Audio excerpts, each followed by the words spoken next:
gracias. Pues buenas tardes a todas y a todos. Me da mucho gusto estar el día de hoy con ustedes y agradecer al director Alfonso Nava por darnos este espacio. Este espacio es muy importante porque es un espacio formador, porque el tema que nosotras atendemos y que aparte me da mucho gusto presentar a mis compañeras del Centro de Justicia para las Mujeres que están aquí con nosotros el día de hoy, por la labor que realizamos y que nos damos cuenta que cada vez más el trabajo que realizamos no solamente es de las instituciones públicas. Entonces, pues, que también depende de la sociedad en general, que necesitamos cada vez mayor información y que necesitamos modificar como sociedad todo lo que nos está lastimando. Así que me da muchísimo gusto que estén el día de hoy aquí acompañándome, porque ellas son las que dan la cara todos los días para todas las mujeres que llegan al Centro de Justicia con sus hijos, con sus hijas. La verdad es que no es una labor fácil, es una labor que se necesita hacer con mucho corazón, y lo estábamos platicando a la hora de la comida, que dedicarse a la atención de las mujeres es un asunto que no tiene que ver con que conozca solamente la ley. Ojalá si fuera, que conozcamos cuáles son los ordenamientos legales. No, eso es una parte para poder atender el problema de violencia. Tan solo con el ejercicio de ahorita, ustedes imagínense que llega una señora y les dice, pues ayúdame, ¿no? Ya llegué y tengo este problema, ¿qué hago? ¿Para dónde le doy? La verdad es que nos pone al límite como personas, como profesionales, pero sigo reafirmando que no hay mejor profesión que la que logras ejercer cuando estudiamos para algo y lo logramos llevar a cabo. Eso es de las maravillas que nos da la vida. Y creo que atender mujeres en este tiempo de las mujeres es una oportunidad histórica, increíble. Vamos, como dijo ahorita el maestro Alfonso Nava, el pasado 9 de marzo, ¿ustedes hicieron paro? Sí. Bueno, ustedes ya van a poder platicar cómo se vivió el paro y qué significó el paro, porque no sabemos qué siga. Pero lo que sí sabemos y sí queremos es que lo que siga sea una vida diferente para las mujeres, en donde quienes están generando esa violencia concienticen y evitemos precisamente que todo este daño se siga generando. Así que bueno, pues yo les doy la más cordial bienvenida, agradecerles su tiempo, la generosidad de estar escuchando. Tenemos toda la buena intención de poderles aportar información y que esta información les pueda ayudar en su día a día. Y platicando con el maestro Alfonso Nava, él me decía que platicáramos sobre una actividad, sobre temas, que tienen que ver con el 8 de marzo, que fue el Día Internacional de la Mujer. Y entonces platicábamos que el Día Internacional de la Mujer tiene que ver con un aspecto de visibilizar ese camino andado por las mujeres para tener los derechos que ahora tenemos. Y es una realidad que quienes estemos aquí sentadas y sentados escuchando algo en una institución como esta, es una gran oportunidad, es algo que otras mujeres no han podido lograr, y que no lo hubiéramos logrado si no hubiera habido otras mujeres antes que lucharon mucho para decir que el derecho a la educación de las mujeres es un derecho y que no se debe dar preferencia, como hace mucho tiempo se daba, a que quienes estudian sean los hombres, los varones de la casa, porque las mujeres pues no podíamos hacerlo. Cuando imaginamos eso, quizá para ustedes es algo que se escucha, pero que a lo mejor solamente hasta que lo analicemos muy bien nos vamos a dar cuenta cuántas oportunidades se habrán negado para nuestras madres, para nuestras abuelitas, para la gente que tenemos cerca, ¿no? Y que quizá su vida fuera diferente si hubiera gozado de esa igualdad y de esos derechos. Entonces, Pues bueno, platicando sobre este tema, decíamos que sería importante hablar de cuáles son las políticas públicas que tiene el gobierno del Estado, que tiene el país para atender la violencia. Yo quiero decirles que el tema de mujeres no se limita a las mujeres que viven violencia. El tema de mujeres tiene que ver con un tema intercultural en donde las mujeres, el trabajo que se hace en las instituciones públicas tenga que ver no solamente para las mujeres de determinada zona o de las mujeres indígenas o de las mujeres trabajadoras o de las mujeres que tienen hijos. ¿Se fijan cómo es la diversidad del tema de mujeres? El tema de mujeres es muy amplio. Lo que tenemos que hacer como sociedad y como gobiernos para favorecer a las niñas y a las mujeres es muchísimo. ¿Y qué vamos a hablar hoy? Solamente de una rebanadita de ese pastel que tiene que ver con la violencia contra las mujeres. ¿Por qué hablamos de ese tema? Porque es un problema social. ¿Escucharon ustedes las noticias hace varios días que nos lastimaron mucho, en donde se hablaba del caso de Ingrid, del caso de Fátima? ¿Lo escucharon en las noticias? Y eso nos reflejó que hay un problema en el tema de las mujeres, porque no sucedió, por ejemplo, no sucede a manos de una mujer la muerte de un hombre con esa hazaña que le sucedió a ellas, lo cual nos hace visible como personas, y ustedes como personas que se están formando, que están estudiando, que quieren ser algo en la vida, es muy importante el visibilizar las cosas desde un sentido amplio. Por ejemplo, ese tema, hablamos del tema de mujeres y nosotras en Centro de Justicia nos especializamos solamente en el tema de violencia. Alrededor hay una serie de cosas. Yo quisiera preguntarle a alguien, si puede levantar la mano, ¿alguien sabe qué es una política pública? Porque es el tema que vamos a platicar hoy. Digo, si no, nada más es decir si sí sé, y si no sé, a ver los que sí saben, o bueno, los que no saben. Está bien, es que no es nada malo, no es nada, para eso estamos aquí, para empezar a platicar de esas cosas. Bueno, vamos a empezar con este tema de las políticas públicas para atender la violencia contra las mujeres.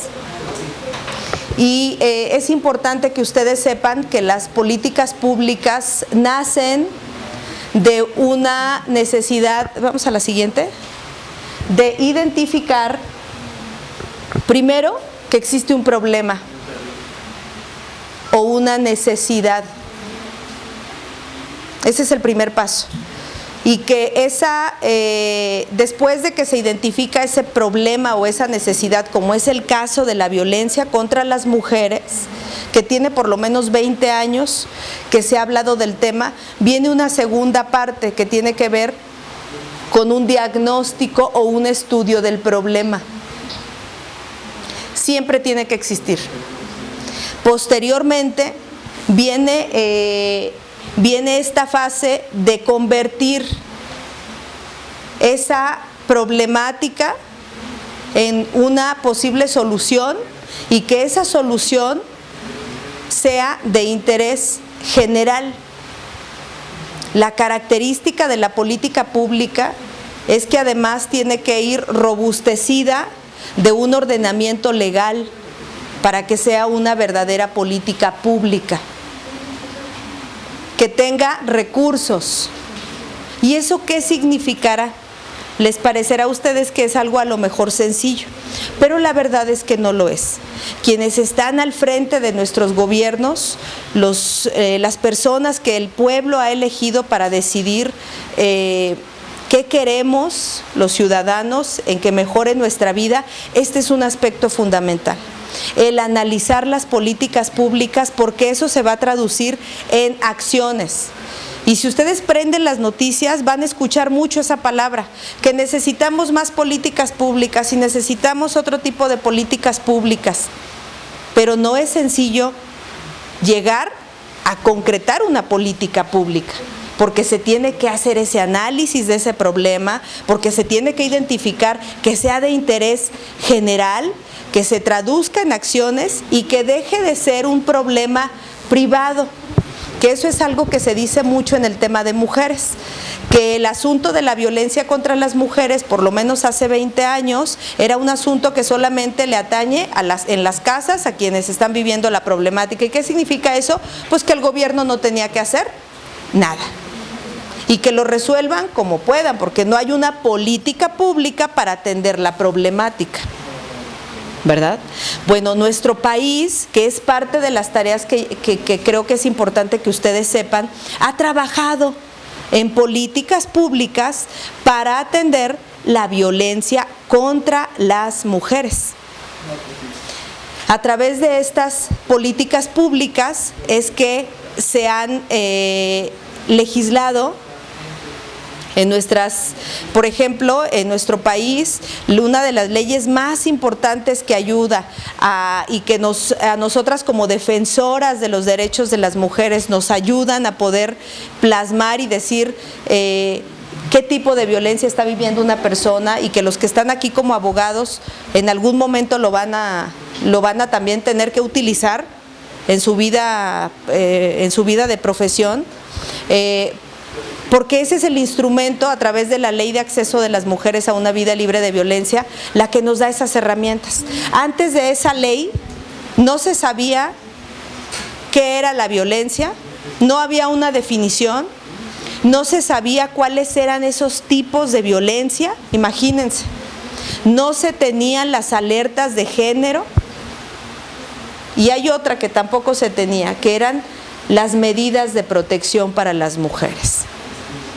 Esa ley de acceso de las mujeres a una vida libre de violencia es la que ha venido ayudando y ha sido un parteaguas para poder salir con eso en la mano y defender los derechos de las mujeres. Después el Estado también ha emitido sus leyes estatales, y en recientes fechas ha habido reformas que han mejorado esos ordenamientos legales en el tema de las órdenes y de las medidas de protección. Y bueno, pues vamos a... Y bueno, aquí lo que decimos es que como la manera de hacer gobierno, y hace rato también lo veníamos diciendo, era diferente antes, ¿no?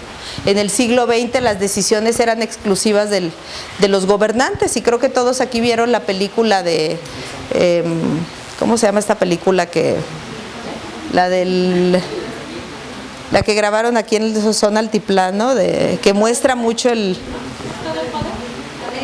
la Ley de Herodes, por ejemplo. ¿Sí la vieron esa película? Bueno, esa película muestra ese lado de la sociedad, ese lado de cómo se gobernaba México. En el siglo XXI no es así la manera de gobernar. En el siglo XXI debe de haber un consenso, que significa que las personas, los gobernados, tenemos voz y voto, que se tomen en cuenta las necesidades reales, que se hagan foros de opinión, por ejemplo, y que haya diversas disciplinas trabajando precisamente para la creación de esas políticas públicas. Ya no es porque algún gobernante decida hacer o no hacer algo. Tiene que, para que tenga un sustento esa decisión que está tomando, existir ese proceso de planeación, que también eso lo estábamos platicando, que mucho de nuestro problema en nuestro país es que no estamos planeando adecuadamente las acciones que realizamos. Y bueno, estos son algunos datos de por qué es importante hablar de la violencia. Y bueno, de la población mexicana, el 51.4% somos mujeres. ¿Qué significa eso? Más de la mitad. Imagínense, ¿cómo no vamos a necesitar leyes dirigidas a las niñas y las mujeres si somos la mitad de la población?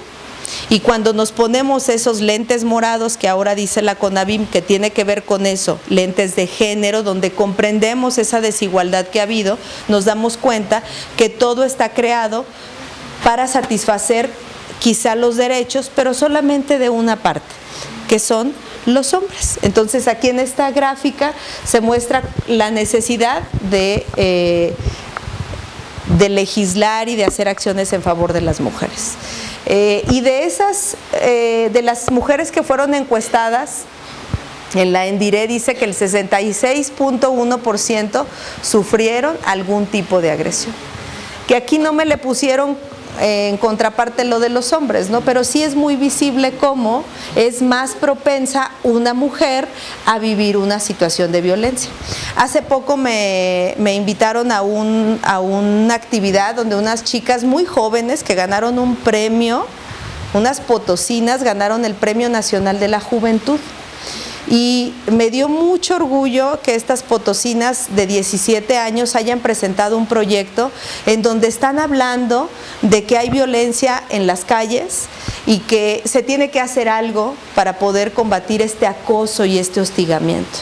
Porque ese es un ejemplo así muy sencillo de cómo andar en la calle es diferente para un hombre que para una mujer.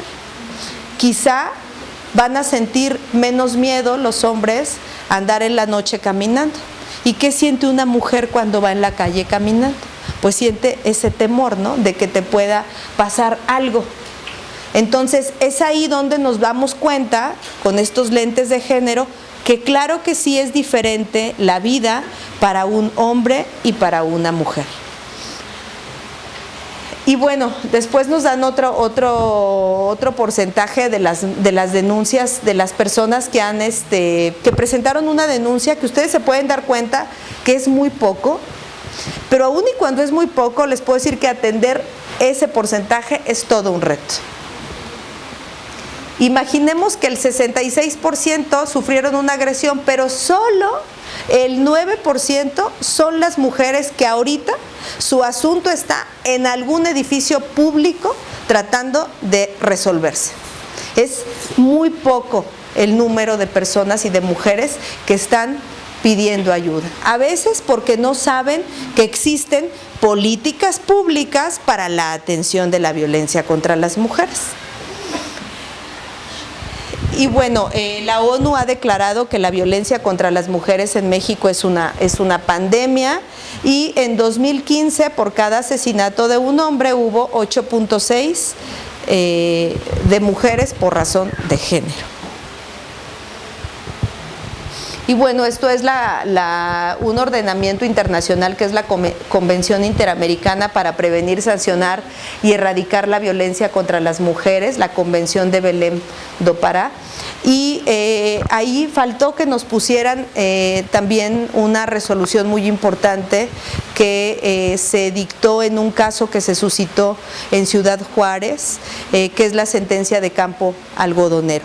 Y estos ordenamientos, ¿por qué los pusimos aquí? Porque han sido la base de las políticas públicas para la atención de la violencia contra las mujeres.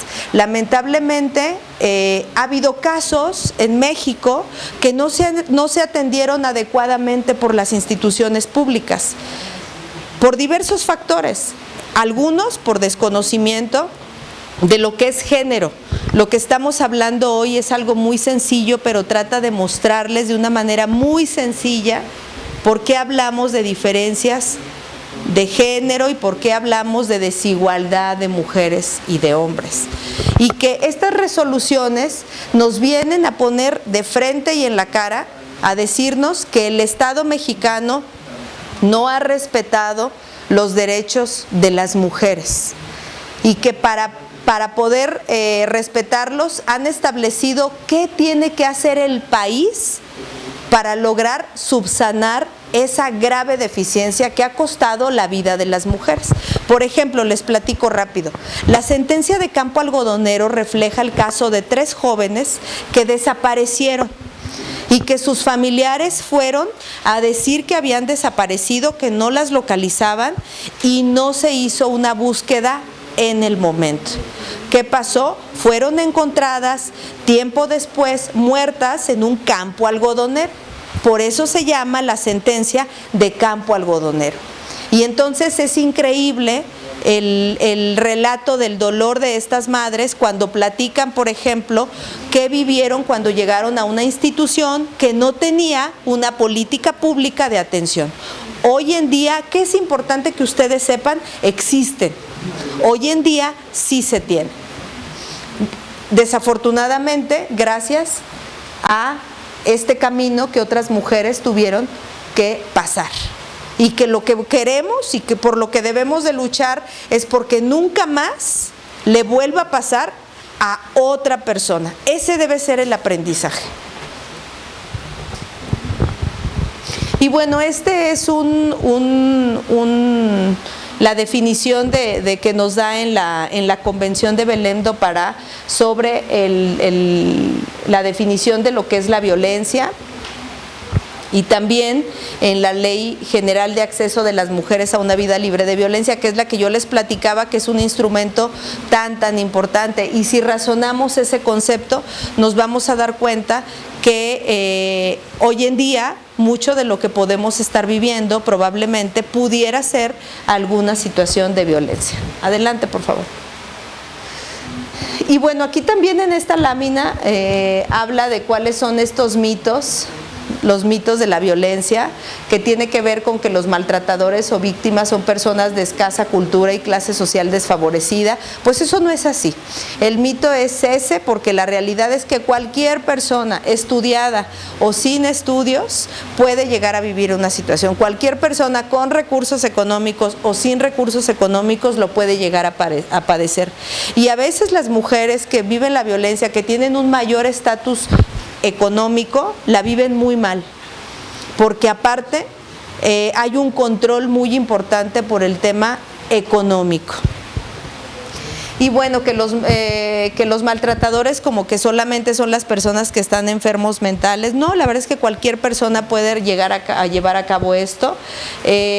¿Cuál es otro mito de esta violencia? Que son una cuestión de pareja, que lo vimos al principio, que se pensaba que es un tema que está solamente en lo privado, y no, la verdad es que el tema de la violencia es un asunto que a todas y a todos nos interesa.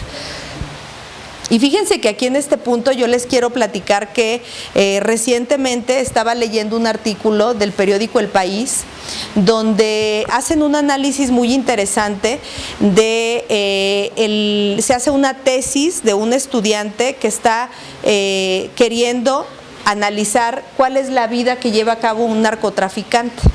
Y entonces en ese camino él se dedica a indagar y se dedica a entrevistar a personas que se dedicaron al narcotráfico. Y algo muy interesante de este estudio es que al final termina él dando como un resumen de que detrás de cada caso, de cada hombre que se dedica a eso, había una situación de violencia de género, donde sus mamás fueron muy golpeadas, y donde muchos de los relatos de estas personas decían que ellos deseaban que sus papás no regresaran a casa, para que no volviera a golpearlos, a ellos y a sus mamás. Otros de los relatos muestran cómo ellos querían proteger a sus mamás de esa violencia.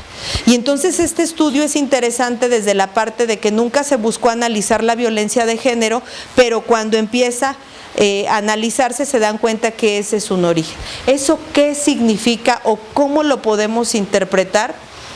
Que lamentablemente tenemos que atender la violencia, porque si no, puede ser que esas personas estén en ese camino que no queremos, en ese camino de graves problemáticas sociales, cuando son sus mamás o ellos mismos vivieron la violencia en la niñez. Y bueno, son otros mitos que ustedes ahí ya pueden apreciar. Pasamos a la siguiente. Y bueno, esta es una parte ya directamente relacionada con el Centro de Justicia para las Mujeres, lo cual me da pie a hablarles y nuevamente reiterar que el país tiene políticas de atención a la violencia contra las mujeres. Un ejemplo de ello fue la creación de los centros de justicia para las mujeres. Miren, cuando se dio la sentencia de Campo Algodonero, el país fue señalado para poder realizar acciones que garanticen que a ninguna mujer mexicana le vuelva a pasar lo que le pasó a esas 3 jóvenes. Y entonces el Estado tuvo que tomar acciones, y una de esas acciones fue la creación de los centros de justicia para las mujeres. Imagínense la tarea enorme que como funcionarios y servidores públicos llevamos. Pero imagínense también la gran oportunidad de que en este municipio existe una instancia que cuenta con un protocolo especial que comprende toda esta situación de desigualdad y que no busca otra cosa más que proteger a una mujer junto con sus hijas e hijos. Es una gran oportunidad. Por ahí del año 2012, 2013, en el país se implementa este protocolo. Le toca al presidente Felipe Calderón, cuando él estaba, recibir esa recomendación de la Corte Interamericana y emite este protocolo. Posteriormente viene el sexenio del presidente Peña y entonces empiezan a darle impulso a los centros. ¿Cómo los impulsan? ¿Qué dijimos que necesitaba tener una política pública para que fuera eficiente? Una necesidad, recursos. Y entonces el presidente Peña, en ese tiempo, se empieza a establecer que se deben crear esos centros de justicia. ¿Qué es crear? Que se deben construir, que se deben levantar, porque ¿qué había hasta antes de los centros? Había un trabajo importante de la sociedad civil a través de los refugios, que son la primera experiencia muy importante para atender a las mujeres, pero es una acción que no es del gobierno estatal o del gobierno federal. Pareciera que los gobiernos decían el problema de la violencia en la sociedad civil. Y es muy importante cuando se crea esta política pública porque existe recursos y una infraestructura para operar estos centros y para pedirle a las demás instituciones públicas que sean parte del trabajo que llevamos a cabo con cada mujer. Esa es la política pública de atención. Y que esté en Matehuala es una oportunidad. Hace poco me visitó en San Luis un municipio donde no hay centro de justicia. Y ellos me decían que tenían una referencia, porque nosotros en San Luis tenemos 4 centros de justicia. Es una política del actual gobernador del estado atender la problemática. Y qué mejor que con acciones, porque dijimos que eso se traduce en una acción, si no, no es política pública. ¿Y cómo es esa acción? Pues a través de la creación de las instituciones y que funcionen. Y entonces se presentaba en el centro ese municipio y me decían, es que yo trabajo en tal municipio, que no voy a decir cuál, y me decía, y llegan muchos casos, y todo el día estoy atendiendo casos, pero no hay hacia dónde dirigir, porque no es mi trabajo atender o escuchar todas esas situaciones de violencia. Y decía, queremos construir, venimos porque queremos tener también en el municipio un centro de justicia para las mujeres. Entonces, ¿por qué se los digo? Porque Matehuala es un lugar en el que no sé si ustedes lo supieran, pero existe esta institución y que, como se pueden dar cuenta, no significa solamente que nos agarramos a construir algo y ahí está. No, tiene un camino anterior. ¿Qué nos lleva a esto? A que existe una mayor certeza para las mujeres, para sus hijas y para sus hijos, para todo lo que venga, porque también parte de esta política pública es que está en la ley y que en San Luis existe una ley del Centro de Justicia para las Mujeres. Es decir, no es una tarea que estemos desempeñando y que ya no se le tenga que seguir. Por supuesto que no, es una obligación legal y las mujeres tenemos que buscar que el trabajo siempre vaya a más, que se mejore todo lo que hasta ahora con muchos esfuerzos se ha logrado. Y bueno, estos son algunas de los servicios que aquí ofrecemos en el centro. Todos ellos son gratuitos, que esto es algo muy importante también de una política pública que es de beneficio social y se cubre con el pago y los impuestos que todo mundo aporta. Y para lo cual, pues buscamos, lo decíamos antes de entrar a la charla, que las mujeres salgan de los círculos de la violencia. Adelante, por favor. Y bueno, ya casi terminamos, no se las queremos hacer tan cansada, Espero que no estén muy aburridos o aburridas.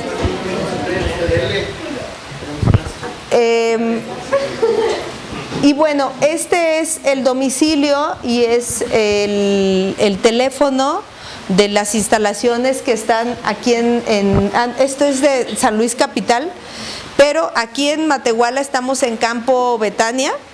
Y el teléfono ahorita se los pasamos porque aquí fue un tema de la presentación, porque como ustedes saben, en el marco de las actividades del 8 de marzo estamos presentes en donde hay un centro de justicia, porque imagínense que lo tenemos y que no explicamos o no expresamos cómo estamos operando. Entonces hemos estado visitando, ayer estuvimos en Río Verde, hoy estamos acá y bueno, aquí nos faltó cambiar el domicilio. Adelante, por favor. Y bueno, pues prácticamente, de manera general, es la explicación que teníamos preparada sobre cuál es esa política pública de atención. ¿En qué quisiera resumir esto? Que creo que vale la pena empezar a pensar qué falta para poder eliminar la violencia. Desde mi punto de vista, el país se ha enfocado mucho en dar recursos para la atención, pero falta mucho para hacer labores de prevención. Hacer prevención no se limita a saber que existe un problema. El hacer prevención es un tema muy amplio. La otra vez estaba escuchando que a nuestros papás hace tiempo les tocó que decían que una familia pequeña vivía mejor, ¿verdad? Y que a todos se les quedó muy bien grabado que la familia pequeña vivía mejor, porque era resultado de una política de prevención. ¿Qué nos hace falta? Políticas de prevención de la violencia contra las mujeres. Si bien incidimos con el tema de la atención en los centros, con cada caso que atendemos, por supuesto que es una acción preventiva para que no vuelva a pasar. La mujer sale diferente a como llegó. Pero se requiere que el país meta acelerador en las políticas de prevención que luego bajen también a los estados. Y bueno, yo quisiera también ceder la palabra a alguien que tuviera algún comentario o alguna pregunta, pues ya antes de podernos ir. Y por mi parte sería todo.